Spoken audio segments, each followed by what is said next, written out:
Hello, my name is Nisha. I love reading books. आज मैं जिस बुक के बारे में बात करने वाली हूँ वो है लव और रिलेशनशिप से रिलेटेड बुक, जो कि मैन एंड वीमेन के डिफरेंट बिहेवियर के बारे में बताती है। ये बुक बताती है कि मैन एंड वीमेन एक दूसरे से कैसे अलग हैं। वो दोनों एक दूसरे से सिर्फ फिजिकली नहीं, बल्कि उनका बिहेवियर पैटर्न, उनका सोचने का तरीका, उनका बात करने का तरीका, उनका किसी प्रॉब्लम को सोल्व करने का तरीका, ये सब चीज़ें एक दूसरे से बहुत अलग हैं। या यूँ कह लीजिए कि उन दोनों की साइकोलॉजी बिल्कुल अलग है। तो अगर आपको इन दोनों की साइकोलॉजी को अच्छे से समझना है तो ये बुक आपके लिए है। तो इस बुक के बारे में बताने से पहले मैं आपसे एक छोटी सी स्टोरी शेयर करना चाहती हूँ जो इस बुक के ऑथर से रिलेटेड है। ऑथर फर्स्ट टाइम फादर बनते हैं और उसके कुछ दिन बाद वो अपना ऑफिस ज्वाइन कर लेते हैं। जब ऑथर एक दिन काम से वापस आते हैं तो उनकी वाइफ उनसे कंप्लेन करती है, डू यू नो कि आज मैं कितनी परेशान हुई हूँ, मैं दर्द से परेशान थी, मैं बच्चे को अकेले संभाल रही थी। तो ऑथर गुस्सा होकर बोलते हैं कि यू आर कंप्लेनिंग, तो आपने मुझे फ़ोन करके बताया क्यों नहीं। तो ऑथर की वाइफ इस पर कहती हैं कि मैंने आपके भाई को फ़ोन करके मेडिसिन लाने के लिए कहा था, बट ना तो वो खुद आए और ना ही मेडिसिन लेकर आए। इस पर तो ऑथर और भी भड़क जाते हैं। वो कहते हैं कि एक तो तुमने पहली बात मुझे बताया ही नहीं, मुझे शेयर ही नहीं की कि क्या प्रॉब्लम है, और दूसरा यू आर एक्सपेक्टिंग कि मैं समझ लूँ, मुझे क्या पता कि क्या प्रॉब्लम है तुम्हें। तो ऑथर ये कहकर गुस्से में रूम से बाहर जाने लगते हैं। तब ऑथर की वाइफ उनको बोलती है कि स्टॉप, रुको, इस समय जब मुझे आपकी सबसे ज़्यादा ज़रूरत है तब आप मुझे छोड़कर जा रहे हैं। ऑथर वहीं रुक जाते हैं और वो दोनों बैठकर बात करते हैं अपने डिफरेंसेस के बारे में। इसके बाद हमारे लिए ये वंडरफुल गिफ्ट ऑथर ने लिखकर हमें दिया है। This is the book, men are from Mars and women are from Venus. ये बुक 1992 में पब्लिश की गई थी। इसके ऑथर हैं जॉन ग्रे, जो कि एक रिलेशनशिप काउंसलर भी हैं। वो रिलेशनशिप को इम्प्रूव करने के बारे में इस बुक में लिखते हैं। वो बताते हैं बहुत अच्छे से, एक एग्जाम्पल से स्टार्ट करते हैं, एक इमेजिनेटिव स्टोरी से, कि सपोज मैन जो हैं वो एक अलग प्लेनेट पर रहते हैं मार्स पर, और वुमेन जो है वो दूसरे प्लेनेट पर रहते हैं वीनस पर। और कुछ समय के बाद वो दोनों एक दूसरे के साथ अर्थ पर आकर रहने लगते हैं। अब स्टार्टिंग में तो उन दोनों को अपने डिफरेंसेस पता हैं, उनको ये भी पता है कि हम दोनों अलग अलग प्लेनेट से हैं, हमारी लैंग्वेज और हमारा बिहेवियर, हमारी साइकोलॉजी सब अलग है। लेकिन टाइम के साथ वो दोनों भूल जाते हैं कि वो दोनों एक दूसरे से कितने अलग हैं। और जैसे ही वो भूल जाते हैं उसके बाद शुरू होता है झगड़ा। यस। तो अब अपने डिफरेंसेस को, एक दूसरे को भूलने के कारण उनके बीच में झगड़ा शुरू हो जाता है, जो अभी तक चल रहा है। अब इन झगड़ों को अगर बंद करना है तो हमें समझना होगा कि हम एक दूसरे से किस तरह से अलग हैं, कैसे मैन एंड वुमेन दोनों एक दूसरे से बिल्कुल अलग हैं। तो इस बुक से मेरी क्या लर्निंग है, मैंने क्या सीखा है, वो मैं आपके साथ शेयर करती हूँ। आप भी इस बुक को ज़रूर पढ़िए अगर तो आप इंटरेस्टेड हैं रिलेशनशिप्स को अच्छे से बेहतर तरीके से समझने के लिए। सबसे पहला पॉइंट जो मैं आपसे शेयर करूंगी वो है ओरिएंटेशन। मैन का जो ऑब्जेक्ट है वो गोल ओरिएंटेड होता है, वो ऑब्जेक्ट ओरिएंटेड होते हैं। उनकी जो बिहेवियर होता है, मेन ओरिएंटेशन जो उनकी होती है वो उनके पर्टिकुलर प्रोजेक्ट या एम के लिए होती है। वो जिस प्रोजेक्ट या एम पर काम कर रहे हैं उनका मेन फोकस उस टाइम पर वही होता है। वहीं दूसरी तरफ जो विमेन होती हैं वो फीलिंग्स या रिलेशनशिप ओरिएंटेड होती हैं। अगर एक वर्किंग वुमेन भी है तो उसका जो प्राइमरी ऑब्जेक्टिव या मेन फोकस जो कह लो वो क्या रहता है, फीलिंग्स पर या रिलेशनशिप्स पर वो ज़्यादा फोकस करती हैं। तो यहाँ इन दोनों की ओरिएंटेशन बिल्कुल अलग है। उसके बाद जो सेकंड पॉइंट आता है वो है problem solving and stress management. अब जब कोई प्रॉब्लम आती है तो मैन उसे कैसे हैंडल करते हैं, वो अकेले बैठकर उस प्रॉब्लम को सोल्व करते हैं या उसका सॉल्यूशन ढूंढते हैं। अब जब प्रॉब्लम बढ़ जाती है, वो उसे खुद सॉल्व नहीं कर पाते, तभी वो दूसरे इंसान के पास जाकर उसकी हेल्प लेते हैं। उन्हें बिना मांगे सलाह पसंद नहीं होती। वहीं दूसरी तरफ जब विमेन के साथ ऐसा कुछ होता है, उनके सामने कोई प्रॉब्लम आती है, वो जब स्ट्रेस फील कर रही होती है तो वो क्या करती हैं, वो दूसरों से बात करना स्टार्ट कर देती हैं। चाहे फ़ोन पे बात कर रही हैं, चाहे फेस टू फेस बात कर रही हैं, अपने पेरेंट्स से, अपनी फैमिली से, फ्रेंड्स से या अपने हस्बैंड से। वो अपनी प्रॉब्लम को शेयर करना चाहती हैं, अपनी बात को शेयर करना चाहती हैं। उन्हें सॉल्यूशन नहीं चाहिए, उन्हें बस इतना चाहिए कि कोई उनकी बात को सुन ले और समझ ले, बस। उन्हें कोई सॉल्यूशन नहीं चाहिए होता।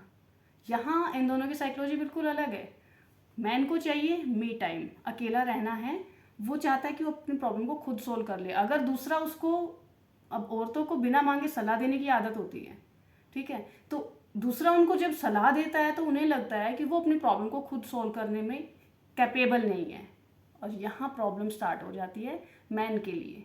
तो इसलिए विमेन को सबसे पहले क्या करना चाहिए, बिना मांगे सलाह नहीं देनी चाहिए, ठीक है। मैन को यहाँ पर क्या करना चाहिए, जब विमेन अपनी कोई बात बता रही हैं, कुछ शेयर कर रही हैं, तो उनको सॉल्यूशन नहीं देना चाहिए, उनकी बात को सिर्फ सुन लो, that is more than enough. दूसरा पॉइंट क्या है कि मैन की जो आदत होती है, क्योंकि वो उनका जो सोच है वो इस तरह की है कि वो जो प्रॉब्लम किसी दूसरे से तभी शेयर करते हैं जब वो सॉल्यूशन चाहते हैं। तो जैसे ही दूसरा उनके सामने प्रॉब्लम लेके आता है तो वो भी सॉल्यूशन देना स्टार्ट कर देते हैं। अब वेमेन को क्या होता है कि सिर्फ बात को कहना होता है, उनको सॉल्यूशन नहीं चाहिए होता। तो मैन को क्या करना है, सॉल्यूशन प्रोवाइड करना बंद करें और बात को सिर्फ सुने। दूसरी तरफ विमेन को क्या करना चाहिए, जब मैन किसी प्रॉब्लम को सोल्व कर रहा है तो उसको एडवाइस देना बंद करें और उसे थोड़ा स्पेस दे ताकि वो अपनी प्रॉब्लम को सोल्व कर सके। थर्ड पॉइंट क्या आता है, फियर। दोनों के अंदर कुछ डर होता है। मैन को डर लगता है कि क्या मैं इतना कॉम्पिटेंट हूँ कि मैं अपनी वाइफ की सारी नीड्स पूरी कर सकता हूँ, एम आई कैपेबल एनफ।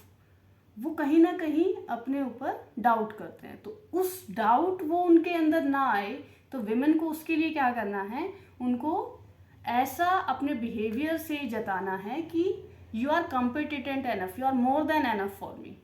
वहीं दूसरी तरफ विमेन इनसिक्योर होती हैं, उन्हें लगता है कि क्या कहीं ऐसा तो नहीं कि मेरे हस्बैंड मुझे छोड़कर चले जाएंगे, या कहीं ऐसी कोई प्रॉब्लम तो नहीं कि I am not worth it.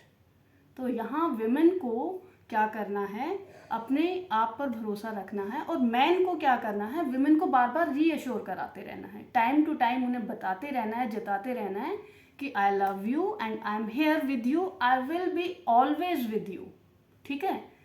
Fourth point क्या आता है, उन दोनों का जो बिहेवियर पैटर्न है वो बिल्कुल ही अलग है। जैसे आपको मैं मैन का बिहेवियर पैटर्न समझाती हूँ। It is like a rubber band. Man आपके पास हैं, कुछ टाइम के बाद वो ऐसे रबर बैंड को जैसे खींच देते हैं, ऐसे दूर चले जाएंगे, बट रबर बैंड को जैसे ही आप छोड़ोगे तो वो वापस अपनी जगह पे आ जाता है। वैसे ही अपना मी टाइम स्पेंड करने के बाद मैन विल बी बैक, या अपनी प्रॉब्लम सोल्व करने के बाद मैन विल बी बैक। तो आपको क्या करना है कि बीइंग ए वीमेन, जब भी मैन को मी टाइम चाहिए या वो जब भी इलास्टिक रबर बैंड की तरह दूर जा रहे हैं, तो उन्हें आप टाइम दीजिए, उन्हें आप स्पेस दीजिए एंड हैव फेथ, आप उन पर भरोसा रखिए कि वो वापस आ जाएंगे, डरने की ज़रूरत नहीं है। वहीं दूसरी तरफ विमेन का जो बिहेवियर है वो एक वेव की तरह होता है, up down then again up then down. तो ये जो वेव पैटर्न है उसमें जब वो पीक पे हैं, उनका मूड स्विंग, तो उनको आपकी ज़रूरत नहीं है। She is happy, she is enjoying, कुछ नहीं भी आप कर रहे हो तब भी उनको सब कुछ अच्छा लग रहा है। लेकिन the moment her mood swings goes down, जब वो नीचे की डेप्थ पर होता है तब उनको आपकी सबसे ज़्यादा ज़रूरत है। जब वो उदास है या कोई प्रॉब्लम फेस कर रही हैं, उन्हें उस टाइम आपकी सबसे ज़्यादा ज़रूरत है। तब आपको उनको सपोर्ट करना है ताकि उनकी मूड स्विंग की वेव ऊपर आ सके। अगर आपने तब उनको अकेला छोड़ दिया तो ये आपके लिए प्रॉब्लम बन सकता है, आपकी रिलेशनशिप के लिए प्रॉब्लम बन सकता है। विमेन किस तरह से देखती हैं, जैसे कि सपोज एक ग्लास का एग्जांपल देते हैं। एक ग्लास है, उसमें पानी आधा भरा हुआ है और आधा खाली है। विमेन जब खुश होती हैं तो उनको वो ग्लास आधा भरा खाली नहीं दिखता, उनको पूरा भरा हुआ दिखता है। उनको दिखता है उनकी लाइफ में सब कुछ अच्छा हो रहा है, एवरीथिंग इज गुड। और जब उनकी मूड स्विंग डाउन जाती है, वेव डाउन जाती है, तो उन्हें वो ग्लास बिल्कुल खाली दिखता है। उन्हें लगता है मेरी लाइफ में तो कुछ है ही नहीं। तो जिस टाइम पे उन्हें ग्लास खाली दिख रहा है, then you need to support her, reassure her, ठीक है। ये है बिहेवियर में डिफरेंसेस। 5 जो पॉइंट है वो है कम्युनिकेशन लैंग्वेज। कितनी बार ऐसा होता है कि हम एक दूसरे की बात समझ नहीं पाते हैं और हम आर्ग्यूमेंट में पड़ जाते हैं, हम झगड़ा करने लगते हैं। वो क्यों होता है? क्योंकि कम्युनिकेशन लैंग्वेज में डिफरेंस है। अगर सपोज एक एलियन आपके पास आ जाता है या दूसरी लैंग्वेज बोलने वाला कोई इंसान आपके सामने आके खड़ा हो जाता है, तो ना तो आप अपनी बात उसको समझा सकते हैं, ना ही उसकी बात आपकी समझ में आने वाली है। यही होता है मैन एंड विमेन के साथ, क्योंकि दोनों का जो बात करने का तरीका है वो बिल्कुल अलग है। मैन जो है वो स्ट्रेट फॉरवर्ड बात करते हैं, जैसे कि मैन कहेंगे let's go for a dinner, हम बाहर चलते हैं, कुछ खा पी के आते हैं। वहीं दूसरी तरफ अगर विमेन को यही बात बोलनी होगी तो वो क्या कहेगी, हम तो कभी बाहर ही नहीं जाते हैं। अब यहाँ पर मीनिंग सेम है, she wants to go out with you, but उन्होंने जो स्टेटमेंट दिया, अगर आप उस स्टेटमेंट को डायरेक्टली देखते हैं तो आपका यही झगड़ा स्टार्ट हो जाएगा।